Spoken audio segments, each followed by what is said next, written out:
8:32, estamos de vuelta aquí en Pauta Análisis. Ya estamos con Cristian Valdivieso, a quien vamos a saludar inmediatamente, pero antes quiero contarles que se publicó la inflación del mes de septiembre. El índice de precios al consumidor, el IPC, anotó una variación mensual de 0,1%, lo que sorprende al mercado porque la verdad es que se esperaba un IPC más alto, de 0,4%.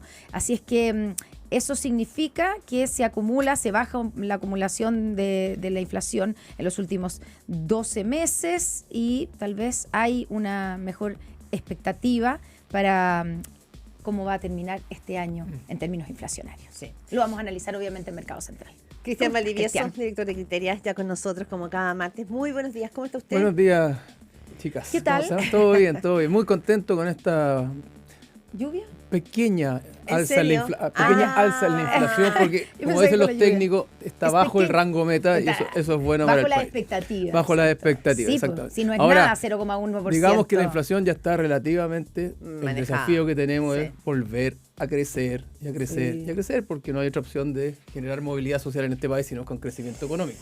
Exactamente. Oye, solo para complementar el dato, en los últimos 9 meses, o sea, lo que va de 2024, la inflación acumuló un alza de 3,5% y cuando se mide en 12 meses respecto a la serie empalmada, descendió al 4,1%. 4,1%. Así que es Gran una labor, buena noticia. Gran labor del Banco Central y también del gobierno ajustando su gasto. Sí. Pero fundamentalmente del Banco Central, ¿no? Sí, Cristian Valdivieso, ayer entrevistábamos al presidente de Renovación Nacional aquí en Radio Pauta en la mañana. Y él Encontraba que estaba todo bien. es que él hizo un punto que yo creo que era interesante y que después generó polémica. Y como tú además vienes testeando pulso ciudadano, no me refiero a la cuenta, sino que como el ímpetu, lo que la gente está percibiendo, él dice, mira, aquí lo importante es poner los temas de seguridad. O sea, no cambiemos el foco, estas cosas no le importan a nadie. Y yo me pregunto, efectivamente, ¿es solo seguridad lo que le está importando a la ciudadanía o también todo el caso Audio, Hermosilla, sueldo de Marcela Cuello? Todo eso también impacta. ¿Cómo se está viendo cómo está polvareda del mundo político en términos de la ciudadanía? No, yo creo que evidentemente esto es como Maslow. Primero uno tiene que comer, respirar y cumplir con sus necesidades básicas, pero eso no significa que no tenga expectativas en otro nivel. Entonces, obviamente, el día a día lo más acuciante son los temas de seguridad. Pues, evidente. Pero esto no significa que a la gente no le importe o le sea indiferente todos estos casos de corrupción.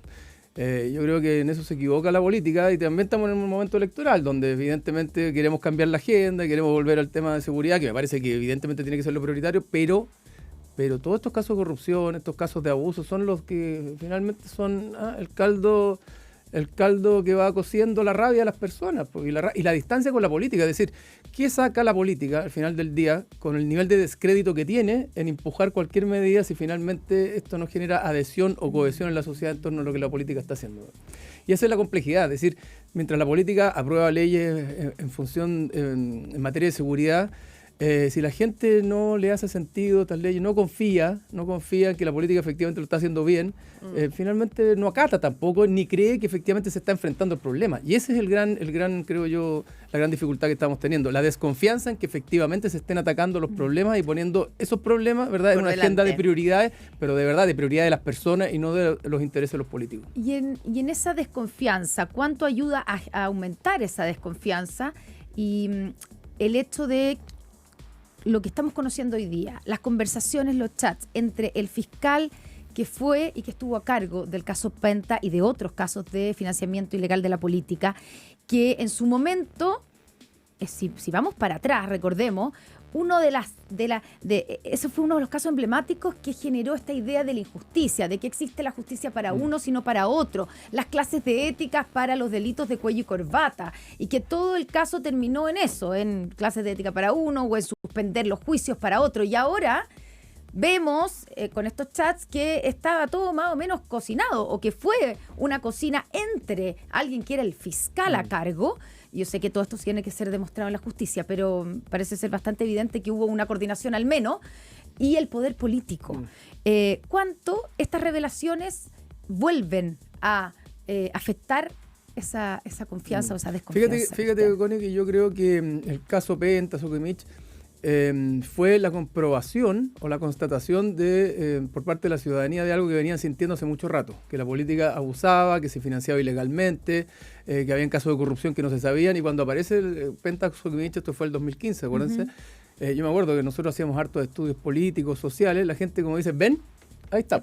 Es como la comprobación. Se comprueba. Aquí se comprueba. Entonces yo tengo la impresión de que esto no es algo que se destape y que sea novedoso para la gente. De alguna manera es una nueva comprobación de que esos juicios y prejuicios respecto de cómo funciona el sistema político y el sistema judicial quedan ahí puestos en veremos, y de alguna manera refuerza o vuelve a poner la palestra esta suerte de juicio ya armado que tiene la sociedad, que hay justicia para uno y como que para supera otro. un poco la fantasía que uno podía tener cuando uno mira los chats del fiscal Guerra, los dos, digamos, los que conocimos el día viernes pasado, respecto de los temas de qué pasó con el caso Penta, finalmente, y los que conocimos el fin de semana, que publica Nico Sepúlveda, que es el periodista que ha llevado este tema, cuando escuchamos el modo en que se refiere a figuras como Evelyn Matei, la manera soez en que se refiere a una alcaldesa como Camila Merino, es decir, lo que se trasluce allí es realmente, no sé si será mucho más de lo que la ciudadanía pensaba, ¿no? El tono, la forma. Evidentemente. Porque ha sido como feo, ¿no? Claro. Feo, denigrante, ordinario, patético, pongámosle todos los epítetos que queramos, porque efectivamente ha sido muy, muy ordinario. Ahora, de alguna manera muestra o revela el nivel de decadencia de ese mundo. ¿Te fijas? Como la sensación de cuando ya está todo podrido, que se siga pudriendo todo, ¿no? Una cosa media mafiosa, así, ya nos pillaron y si nos pillan mala suerte, y también la lógica de sentirse absolutamente impune. Nadie nos va a encontrar, nadie va a poner un ojo sobre lo que estamos haciendo, sobre lo que hablamos, nosotros estamos por sobre todo.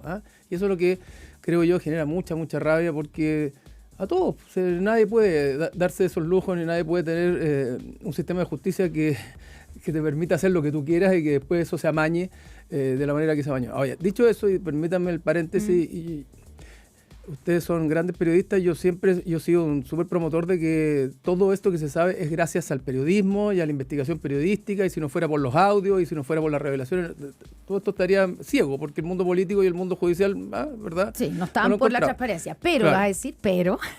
No, sin embargo, sin embargo,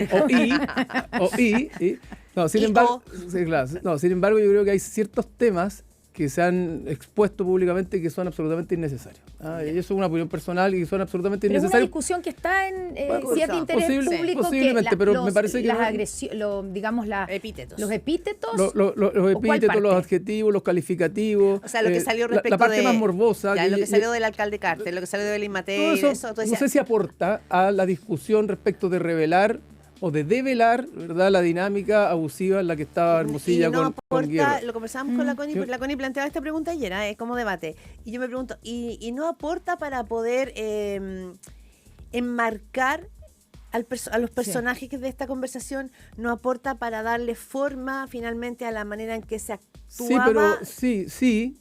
Dibuja al personaje. De alguna manera mejor al personaje. Dibuja al personaje, pero aquí lo que estamos viendo, o lo que yo creo que es importante, es develar las ilegalidades, las irregularidades y el funcionamiento del sistema judicial en connivencia con el sistema político, no la psicología de los personajes, porque eso es materia de otra cosa. Eso es lo que yo pienso, porque al final, más que develar la psicología del personaje, lo que genera es una conversación en torno a lo que se dice respecto de otras personas, y lo que se reacciona es, de alguna manera, apuntalando ciertos juicios previos o prejuicios que la gente tiene sobre gente de alta connotación pública. Yo no sé si aporta mucho. Evidentemente, aquí se dibuja sociopáticamente un par de personajes, pero lo que queda más en cuestión y la que queda más, digamos, vulnerada en su intimidad es Carter, Evelyn Matei, la alcaldesa Merino, etcétera. Entonces me parece que eso finalmente lo que termina siendo es un juego más bien, digamos, entre farandulero, ordinario y sacando el foco de donde corresponde. Insisto, la caracterización psicológica de los personajes no es materia de la investigación. Lo que es materia de la investigación son las ilegalidades en las que ellos incurrieron. Está bien, pero también, porque una cosa son las ilegalidades y todo eso lo tiene que investigar la justicia, pero también hay una parte que puede ser de interés público en términos de efectos políticos, el cómo estas personas se relacionaban, cómo se relacionaban también con la alcaldesa con quien trabajó en el caso de Manuel Guerra. Recordemos que fue contratado por la Municipalidad de Providencia, lo mismo también con la Municipalidad de La Florida. El hecho de cómo en el fondo se relacionaban con las autoridades políticas. Bueno, pero uno podría decir que son que Guerra es un mal agradecido, que es un ordinario. Que le dan la mano o sea, digámoslo de otra manera, respecto de varios de los personajes involucrados en este caso de Audio, se sabían muchas de sus conductas extralaborales y extraprofesionales. Pero esas conductas, que uno puede haber dicho son exacerbadas, groseras, ordinarias, o como queramos llamarlas, o inmorales incluso, esas conductas no tenían impacto legal ni impacto judicial, ¿verdad? Eran parte de la farándula, si se quiere, o de la caracterización de los personajes. Son los hechos que aluden a la corrupción y a la connivencia, ¿verdad?, para cerrar estos casos, para negociar causas cortas, clases de ética, lo que sea. Esos hechos son los que ponen de vuelta al caso Penta, no la caracterización psicográfica o psicológica de los personajes, porque esos personajes... Pero muestra un desparpajo quizás. Totalmente, pero ese desparpajo ya se había mostrado antes. Habían videos, habían conocimientos, habían conversaciones respecto de las conductas que tenían en sus ámbitos privados varios de estos personajes, pero eso no llevaba a una arista judicial. Lo que lleva a la arista judicial son los hechos que se conocen. Entonces, creo que lo otro aporta, ¿verdad?, en visibilidad, en darle más connotación a los casos, pero termina denigrando fundamentalmente a la gente respecto a la cual se habla. Lo digo de la siguiente manera. Cual más, cual menos, son personas de cierta connotación pública. A mí no me gustaría que si mi hija fuera alguien conocida, apareciera mi mujer o yo mismo, si yo fuera alguien relevante públicamente, respecto de cómo se refieren a mí. Claro. Porque me parece que eso finalmente termina perjudicando al aludido más que a los que aluden claro, a lo que le debe persona. pasar, no sé, a la familia de Lin Matei o de Camila Merino O de Rodolfo Carter. O de Rodolfo Carter, que son sus hijos, claro, en ese sentido. Obviamente, verdad, porque finalmente eso ayuda a eso. constituir y a construir prejuicios respecto de las personas y cómo la gente se relaciona con ellas. Pero lo que más dice, creo yo, es sobre... O sea, lo que más dicen esas conversaciones, más que sobre los afectados o a quien, digamos, de quien hablan mal o de la forma en que se refieren, es de los personajes que están protagonizando. Sin duda. Y eso sí, creo yo, coopera o, digamos, claro, le mete más pelo a la sopa. Es como que, ok, ya esto era el desparpajo total.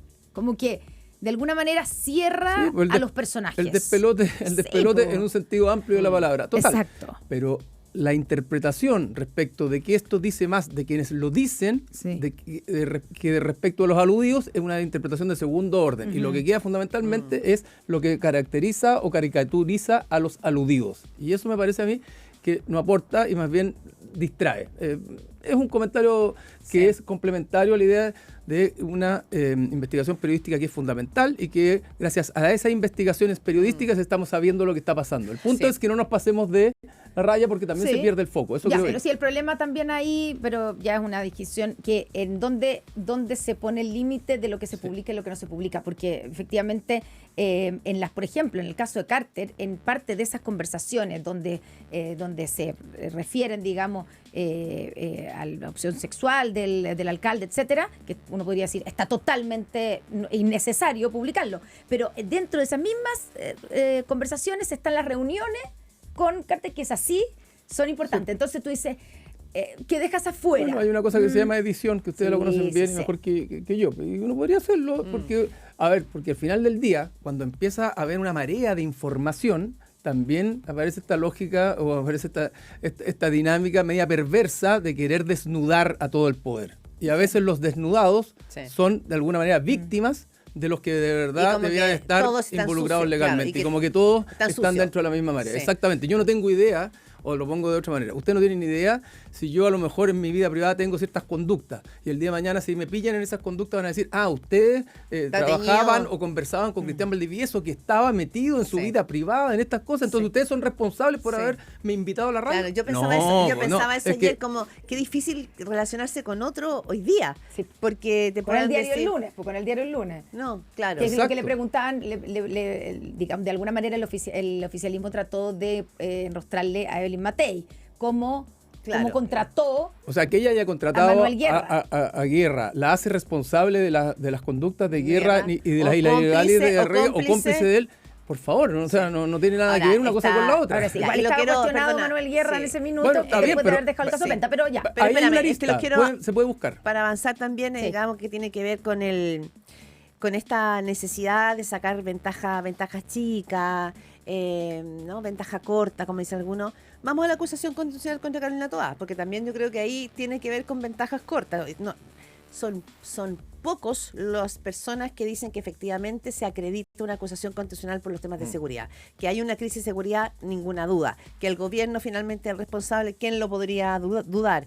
Que es el momento para que Republicanos la presente sabiendo que probablemente no va a tener los votos. Lo hablamos con Hernán Larraín Mate recién aquí de Bópoli. No van a tener los votos, pero lo que se ha dicho, incluso casi que explícitamente, es que el Partido Republicano quiere tener el tema de la seguridad puesto sobre la escena de aquí a la municipal, y una acusación constitucional, digamos, la discusión en el Congreso puede ser en el sentido muy fructífera. Entonces las distancias cortas están como de chincolajote, como se diría, ¿no? Como en todas partes. Sí. Y Bueno, eso sí que sí. puede ser medio perverso. Puede ser perverso, y yo creo que la perversión es la dinámica política electoral en la que entramos. Y como aquí no hay puros ángeles y tampoco hay puros demonios, a propósito de lo que hablamos delante. Claro, no hay puros ángeles. no hay, pues, lamentablemente yo creo que tenemos que entender eso y aceptarlo, que no hay puros ángeles. Ya.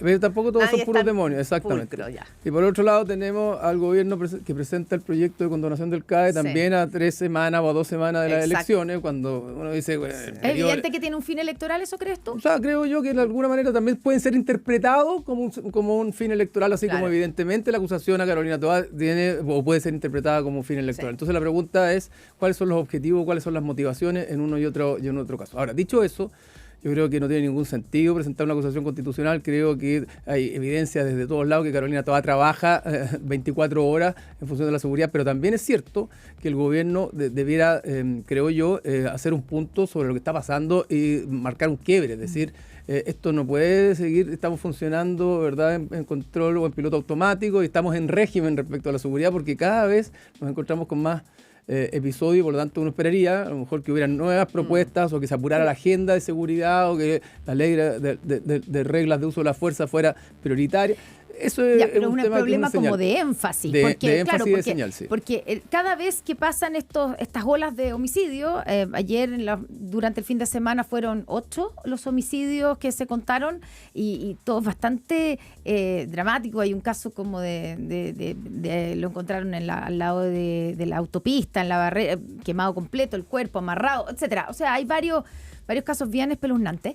Y cada vez que pasa eso, se vuelve sobre Carolina Toá, pero es que no están haciendo nada. Pero hay una serie de leyes que están en el Congreso y que avanzan lento. O sea, también uno dice, y cada vez se anuncian cosas, pero como que da la impresión que Claro. no importan nada. Por eso que probablemente el gobierno, al no dar señales más contundentes o seguir dando una señal sobre otra señal y poner esa agenda como la agenda prioritaria e insistir que eso es el foco, bueno, le dejan el espacio abierto a este mundo Como republicano que- para que presente una acusación constitucional que probablemente es inconducente, que no va a arreglar el problema de la seguridad, que tiene evidentes incentivos electorales, pero también es parte de la misma dinámica política en la que estamos. Entonces que- tampoco hay que ser ingenuo desde el punto de vista del gobierno de pensar de que no le iban a tomar los republicanos en función de lo que está pasando, si es la agenda prioritaria de las personas.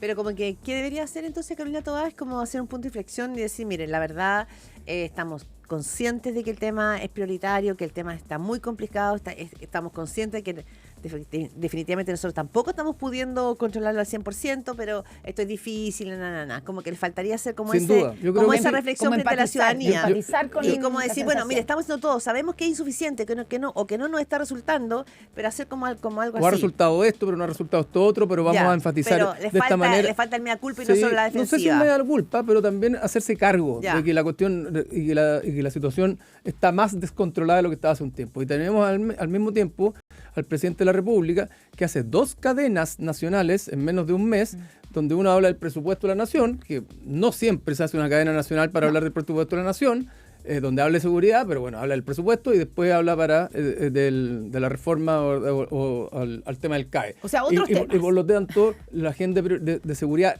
aun cuando pueda estar funcionando y ser relevante desde el punto de vista del gobierno y desde las acciones cotidianas, pareciera que no es. Y en este caso, gobernar también es comunicar. Y cuando tú comunicas, en este caso lo que la gente quiere escuchar es, bueno, ¿qué estamos haciendo?